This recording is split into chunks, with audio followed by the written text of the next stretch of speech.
It happened without warning. No press release, no rehearsal, no prepared smiles.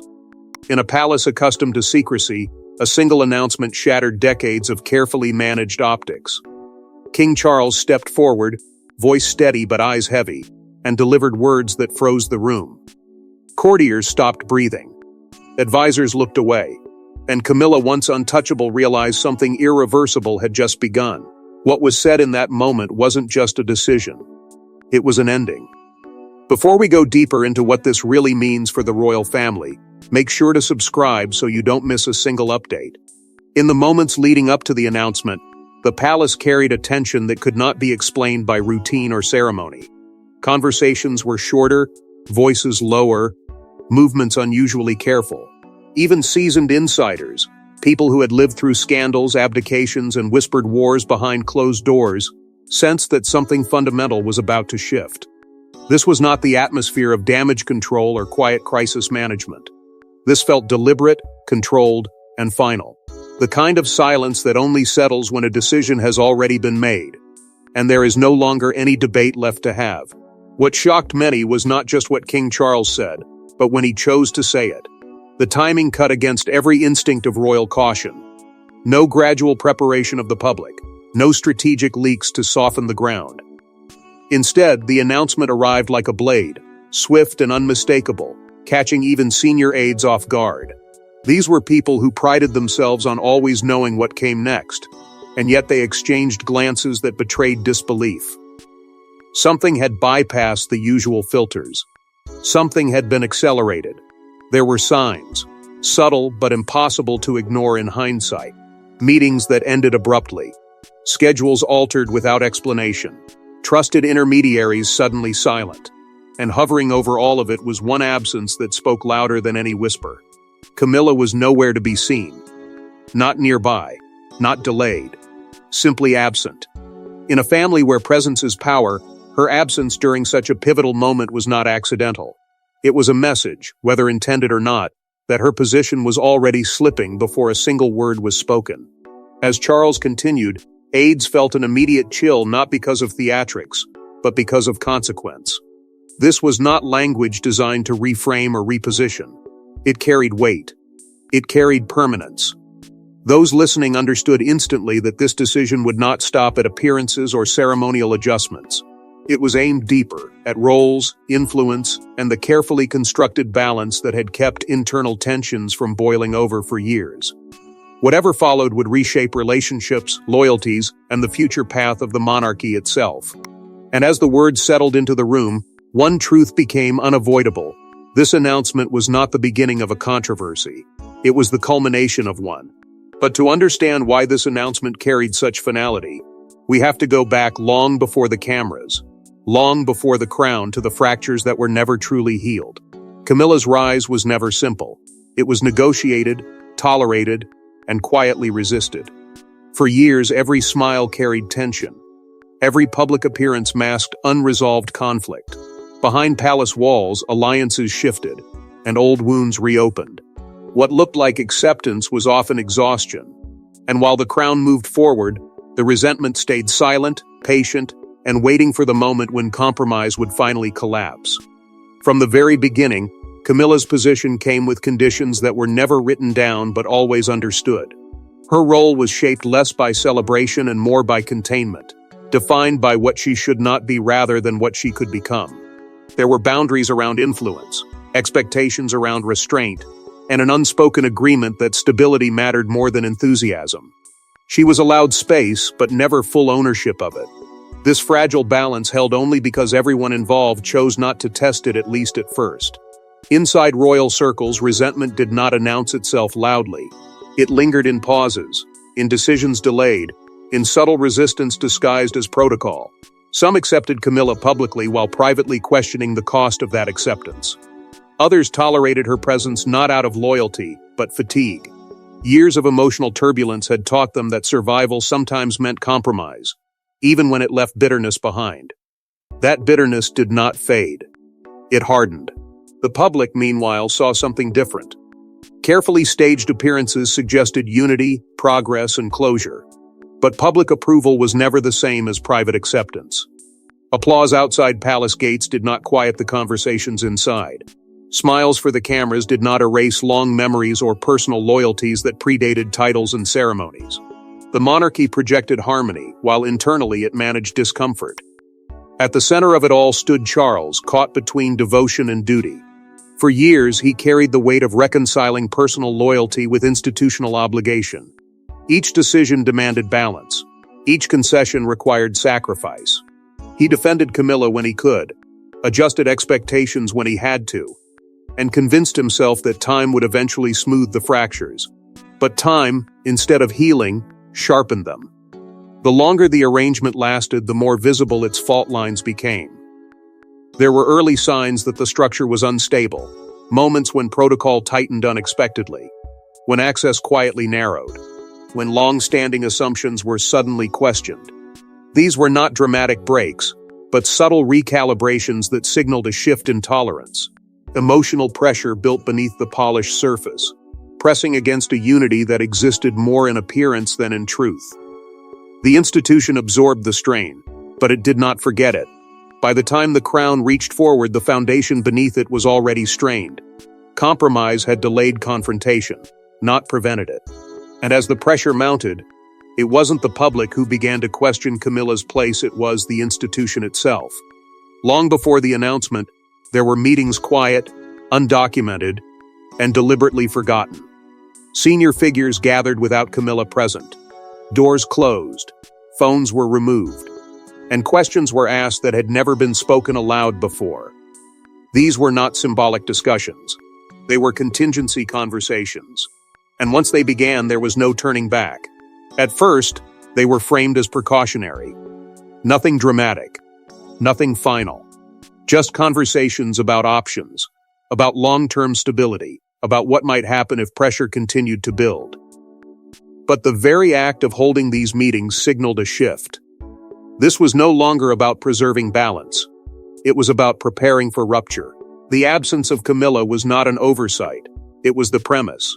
Decisions about her future were being explored in rooms she would never enter, by people who had already decided her presence complicated more than it resolved.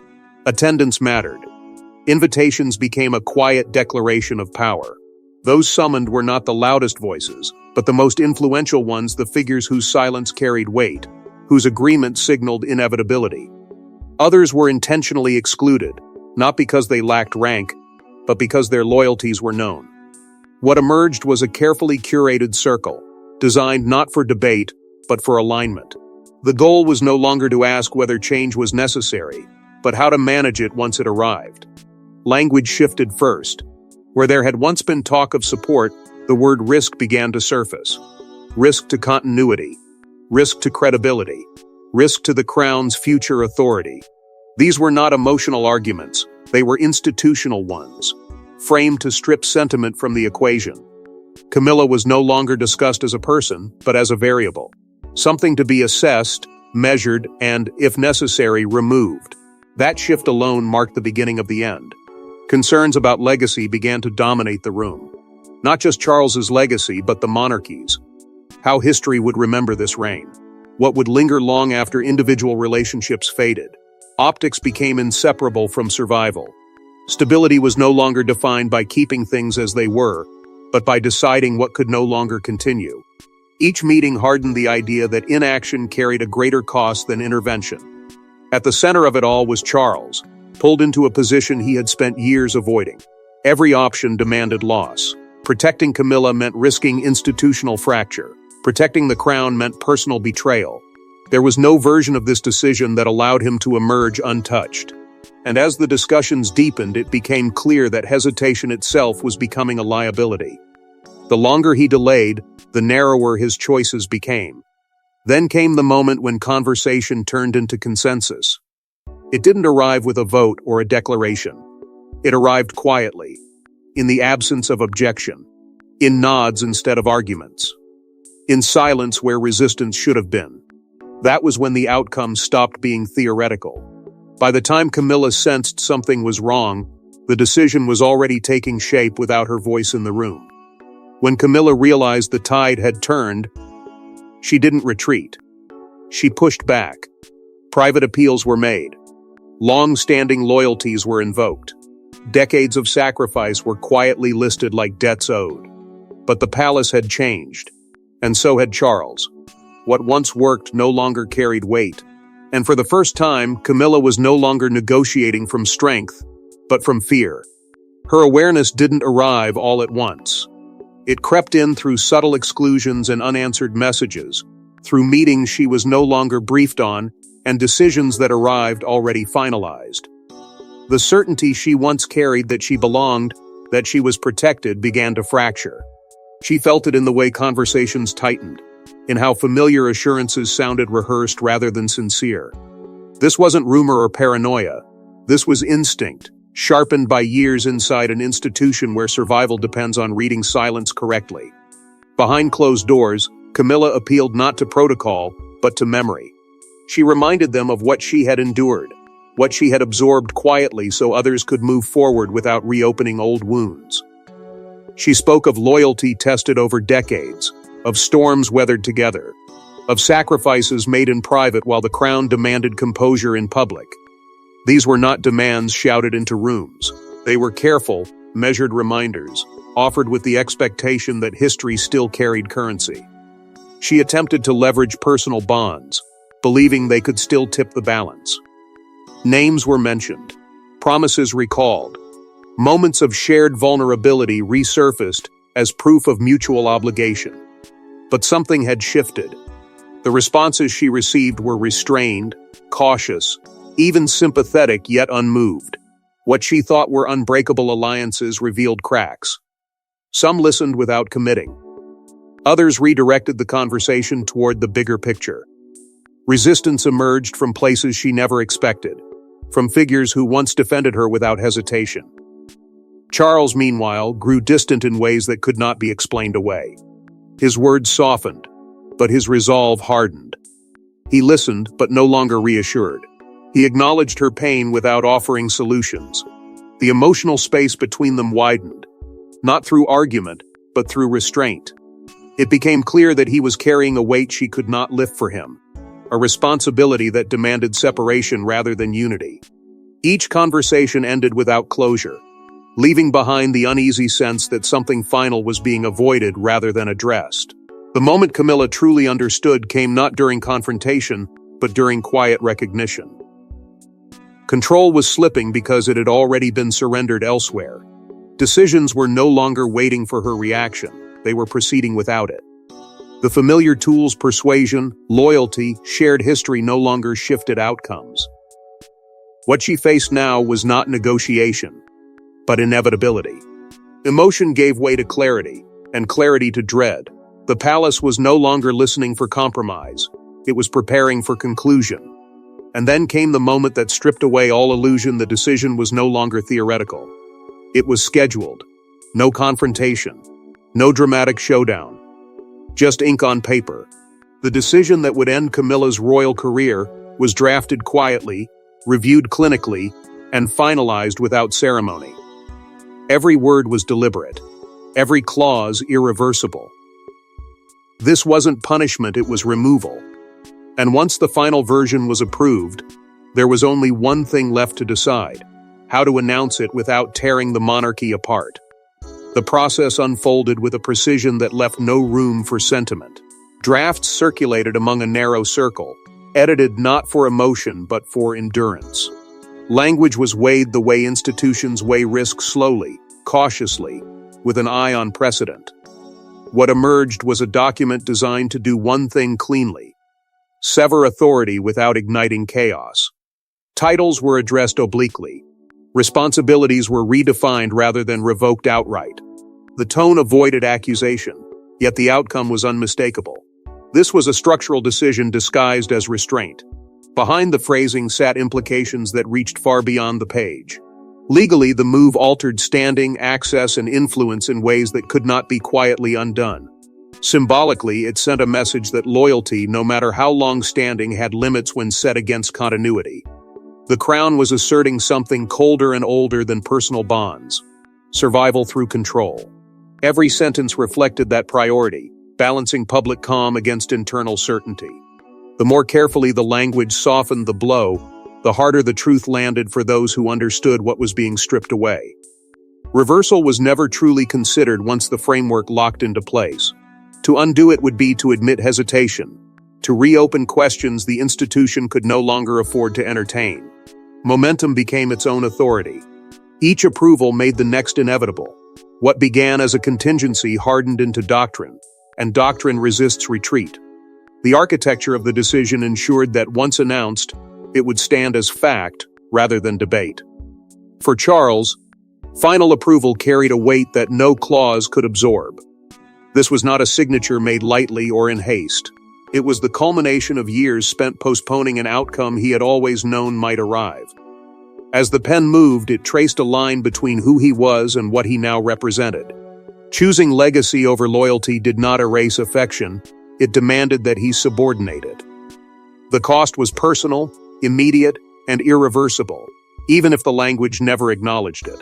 When the final draft was set aside, the room did not celebrate. There was no relief, only a quiet recognition that the hardest part remained. Words on paper could be controlled. Their delivery could not. The monarchy had prepared itself legally, procedurally, symbolically, but not emotionally for what came next. Because no matter how carefully it was written, nothing could soften the impact of saying it out loud. When King Charles finally spoke, the room knew before the sentence ended. There was no anger in his voice, only finality. No names were raised, no accusations made. But the meaning was unmistakable. Camilla's royal role was over, not paused, not redefined. Ended. And in that moment, history quietly shifted course. His delivery was measured, almost restrained, as if restraint itself were the final act of control. Each word landed with intention, paced to prevent interruption, shaped to avoid argument. There was no flourish, no appeal to emotion, no attempt to soften what could not be softened. The cadence told its own story. This was not a man explaining a choice. This was a monarch stating an outcome. The absence of drama made the decision feel heavier, colder, and impossible to contest. Inside the room, reactions unfolded in silence. Some lowered their eyes, understanding instantly that the era they had managed for years had just closed. Others sat perfectly still, as if movement itself might suggest dissent. A few registered shock not because they hadn't anticipated change, but because of how decisively it arrived. There were no questions, no clarifications requested. The wording made that unnecessary.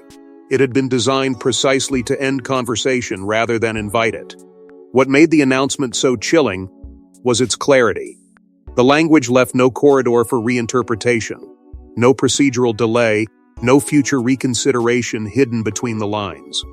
Authority had been withdrawn, responsibilities reassigned, presence redefined. It did not speak of temporary measures or evolving roles. It spoke of completion. Those listening understood that any attempt to frame this as symbolic would be dishonest. This was operational. It would be acted upon immediately. Camilla's absence loomed larger than anyone present. It was not merely notable, it was definitive. Her chair empty, her voice unheard, her response unnecessary. In a setting where appearances are carefully calibrated, exclusion carried meaning sharper than confrontation. The decision did not require her acknowledgement to take effect. That realization rippled quietly through the room. The monarchy had moved beyond negotiation. Advisors recognized the permanence almost at once. Some had helped craft the language. Others had warned of the consequences. All understood that once spoken aloud, the decision would take on a life of its own. Public reaction could be managed. Internal discomfort could be absorbed. But reversal was no longer an option.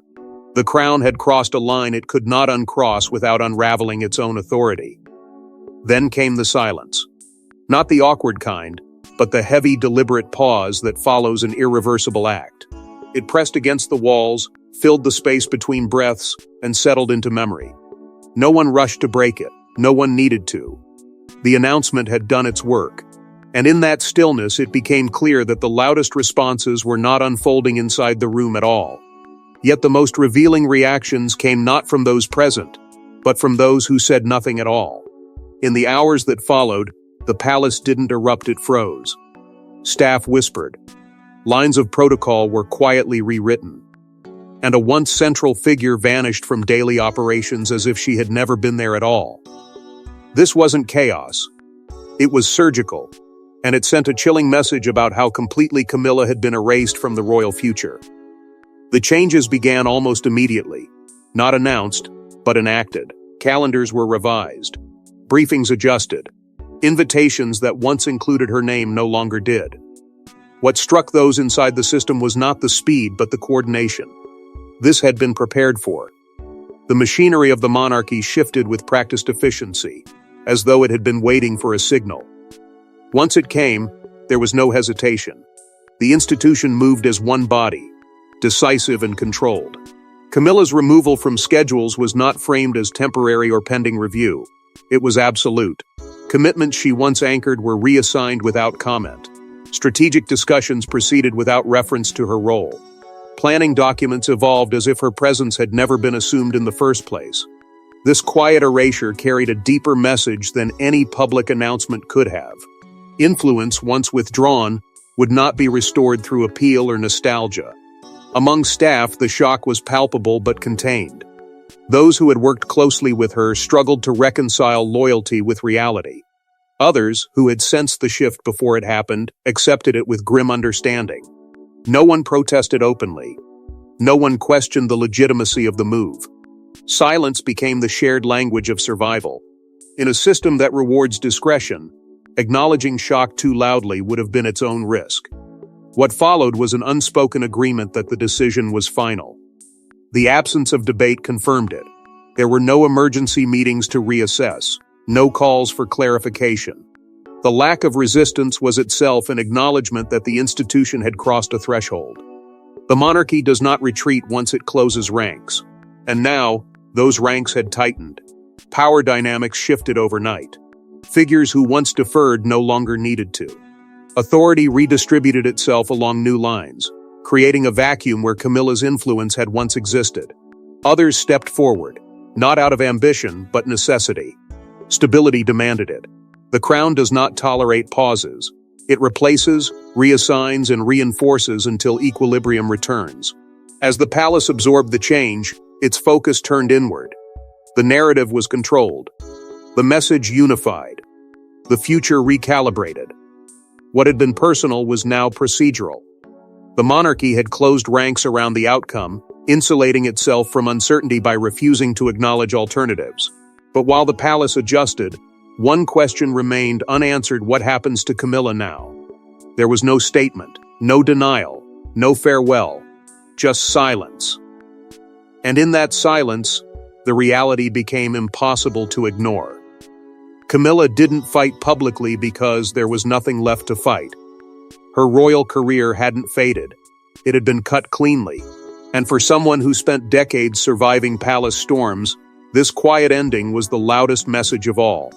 She withdrew completely, not gradually, but all at once. No appearances, no carefully worded acknowledgments, no symbolic gestures meant to soften the blow. One day she was central to the institution's rhythm, and the next she was absent from it entirely. In a monarchy that communicates through presence, disappearance carried its own brutal clarity. Silence was not uncertainty, it was confirmation. The absence of a rebuttal spoke volumes. This was not restraint born of strategy, it was the recognition of finality. To respond would have implied leverage still existed. To deny would have suggested an outcome still negotiable. Camilla understood the rules well enough to know when they no longer applied to her. The door had closed, and no amount of protest would reopen it. Silence became both shield and surrender. Psychologically, the toll was immediate and profound. Years spent navigating scrutiny, judgment, and controlled exposure had trained her to endure public pressure, but not erasure. Being criticized was familiar. Being removed was not. The sudden loss of role, routine, and relevance created a vacuum that no private reassurance could fill. Identity, once reinforced by duty, had been stripped away without transition. What remained was a stark recalibration of self, forced into place overnight. Those who once stood beside her reacted cautiously. Some reached out privately, careful not to leave traces. Others went quiet, choosing alignment with the future over loyalty to the past. A few who might have defended her publicly did not not out of cruelty, but calculation. In the royal orbit, survival often depends on knowing when to step back. The silence around her grew, not because she was forgotten, but because she had become untouchable in a different way. As days passed, the sense of finality settled in. Not announced, not declared, but felt. The palace moved forward without reference to what had been lost. Conversations shifted. Priorities changed.